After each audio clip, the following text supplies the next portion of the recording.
నదీ జలాల సమస్యల పరిష్కారానికి కేంద్రం వేసిన కమిటీ తొలి భేటీలోనే తెలుగు రాష్ట్రాల మధ్య వాదోపవాదాలు జరిగాయి. పోలవరం బనకచెర్ల అంశం అజెండాలో చేర్చితే సమావేశానికి రాబోమని తెలంగాణ స్పష్టం చేసింది. ఆంధ్రప్రదేశ్ ప్రతిపాదనను కేంద్రం పరిశీలిస్తే ఎగువన తాము కూడా వరద నీటిని మళ్లించే ప్రాజెక్టును చేపడతామని తెలిపింది.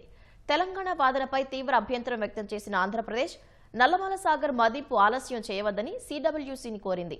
సముద్రంలోకి వృధాగా వెళ్లి నీటిని వాడుకుంటామంటే అభ్యంతరం ఎందుకని ప్రశ్నించింది.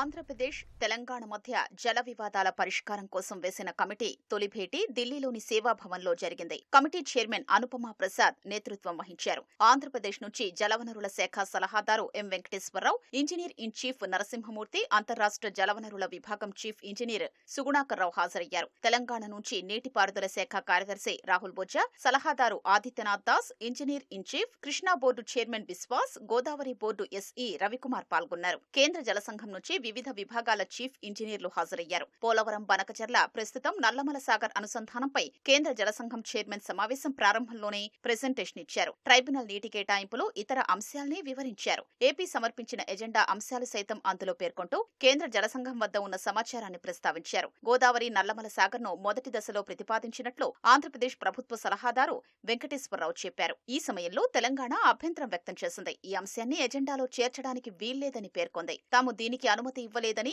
డీపీఆర్ తయారీకి కూడా అంగీకారం తెలపలేదని సిడబ్ల్యూసీ చైర్మన్ వివరించారు. ఏపీ ఇచ్చిన ఎజెండాలోని అంశాల గురించి వివరించిన సిడబ్ల్యూసీ చైర్మన్ తెలంగాణ నుంచి ఎజెండా రాకపోవడంపై ప్రశ్నించారు. తొలి భేటీలో చర్చించిన తర్వాత ఏమి చేర్చాలో నిర్ణయించుకోవాలని అనుకున్నామని తెలంగాణ అధికారులు చెప్పారు. వరద నీటికి అర్థమేంటో చెప్పాలని కోరారు. 75% నీటి లభ్యత దాటి వచ్చేవన్నీ మిగులు జలాలే అని సిడబ్ల్యూసీ అధికారులు తెలిపారు. 75% నీటి లభ్యత వరకే ప్రాజెక్టులు మంజూరు చేస్తామని, 50% లేదా సరాసరి నీటి లభ్యత కింద చెయ్యాలంటే బోర్డుల ద్వారా రావాల్సి ఉంటుందని చెప్పారు. ఈ సమయంలో ఏపీ సలహాదారు వెంకటేశ్వరరావు జోక్యం చేసుకుని ఏ ప్రాజెక్టు నిర్మించినా 75% ఫలితం ఇస్తుందా లేదా అన్నదే ముఖ్యమన్నారు. సముద్రంలోకి వృధాగా పోతున్న నీటిని మళ్లించి నిల్వ చేసుకుని 75% ఫలితమిచ్చేలా ప్రాజెక్టు నిర్మించుకుంటే తప్పేంటని ఆయన అడిగారు. ఏపీ జలవనరుల శాఖ ఇంజనీర్ ఇన్ చీఫ్ నరసింహమూర్తి జోక్యం చేసుకుని వృధా జలాలు వినియోగించుకుంటే జాతికి ఉపయోగమే కదా అన్నారు. తెలంగాణ తన వాటా నీటిని వాడుకున్న తర్వాత దిగువకొచ్చే నీటినే తాము మళ్లించేదని పేర్కొన్నారు. కృష్ణాలో ఆ నీరు పోసి మళ్లిస్తున్నారు కాబట్టి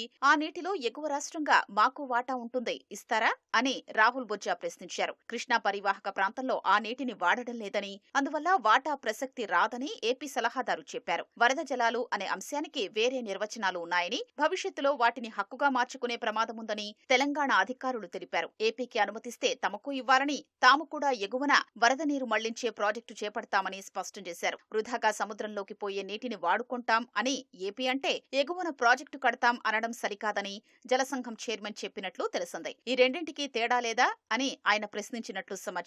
గోదావరిలో ఇరు రాష్ట్రాల మధ్య ట్రైబ్యునల్ పంపిణీ లేదా పరస్పర అంగీకారం లేకుండా కొన్ని ప్రాజెక్టులకు మీరెలా కేటాయింపులు చేశారని ఆంధ్రప్రదేశ్ అధికారులు అడగ్గా ఇప్పుడు వాటి గురించి చర్చ ఎందుకని సిడబ్ల్యూసీ అధికారులు అన్నట్లు తెలిసింది. గోదావరి జలాల తరలింపునకు ఏపీ తలపెట్టిన పోలవరం నల్లమల సాగర్ అనుసంధాన ప్రాజెక్టు అంశాన్ని ఎజెండాలో చేర్చితే కమిటీ సమావేశానికి హాజరు కాలేమని తెలంగాణ పునరుద్ఘాటించింది. ఈ విషయాన్ని గతంలోనే లేఖ ద్వారా స్పష్టం చేశామని తెలంగాణ నీటిపారుదల శాఖ కార్యదర్శి రాహుల్ బొజ్జా చెప్పారు. కృష్ణా బేసిన్ పరిధిని అనుసరించి నీటి వాటా పెంచాల్సి ఉందని కోరారు. ట్రైబ్యునల్లో సుప్రీంకోర్టు విచారణలో ఉన్న కేసుల్ని ఎట్టి పరిస్థితుల్లోనూ వెనక్కి తీసుకోమన్నారు. తదుపరి భేటీ వరకు పోలవరం బనకచెర్ల అనుసంధానం మదింపుపై ముందుకు వెళ్లొద్దని తెలంగాణ కోరింది. ఆ విషయాన్ని అధికారికంగా నోట్ చేయాలని డిమాండ్ చేసింది. ఇందుకు ఆంధ్రప్రదేశ్ అభ్యంతరాలు వ్యక్తం చేసింది. ప్రీ ఫీజిబిలిటీ నివేదికకు అనుమతి కోసమే కదా, ఇబ్బందే ఉందని ఏపీ ప్రశ్నించింది. కృష్ణాలో ట్రైబ్యునల్ తీర్పు వచ్చే వరకు 66:34% కాకుండా 50% చొప్పున వాడుకుందామని రాహుల్ బొజ్జా ప్రతిపాదించారు. తెలంగాణకు ఎక్కువ ఇవ్వాలంటే